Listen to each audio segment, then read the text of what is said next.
Back in the mid-50s, my mom and dad financed accordion lessons when I was 5. Lasted for almost 10 years.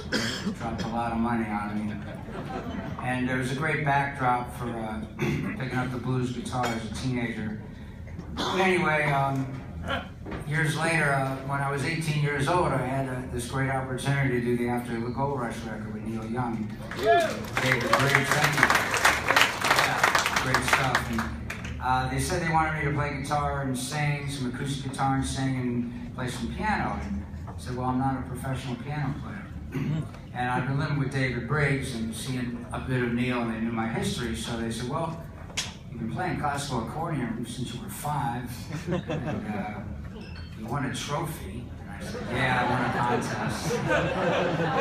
And so they said, well, we just need some simple parts. I'm sure you'll figure it out. And they had a lot more faith in me than I did in myself, and it did work out. But I was a little scared. Well, I was very scared about it.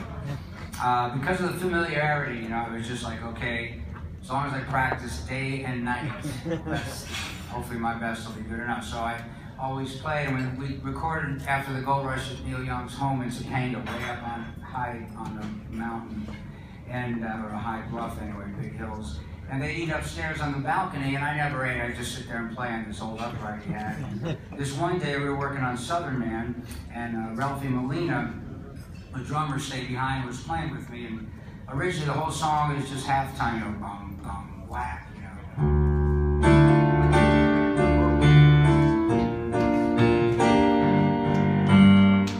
Real dirty, and after a while it got a little bit, okay, you know, we've been doing that for a while, Ralphie's real solid.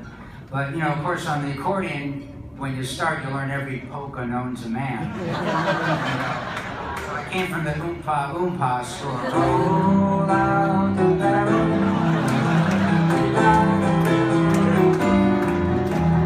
And a very famous one. Oh, I don't want her, you can have her, she's too fat for me.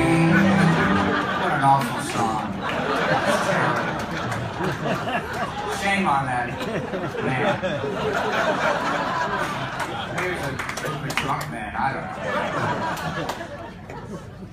Anyway, because of that whole history, I naturally wanted to shift gears, so I double-timed the rhythm and tried a different approach to the instrumental music, and Ralphie immediately double-timed the drums to a backbeat, and we came up with it.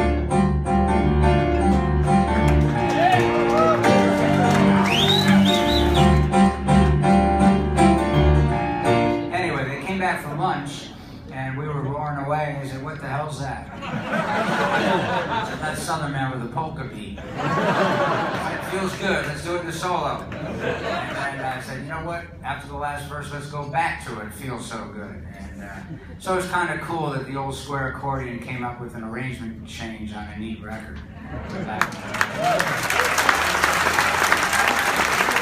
For all you accordion players, don't let anybody make you feel like you're a square. Anyway, David encouraged me to start working a little more on the piano, and this is one of the pieces I wrote for Glenn quite a while ago called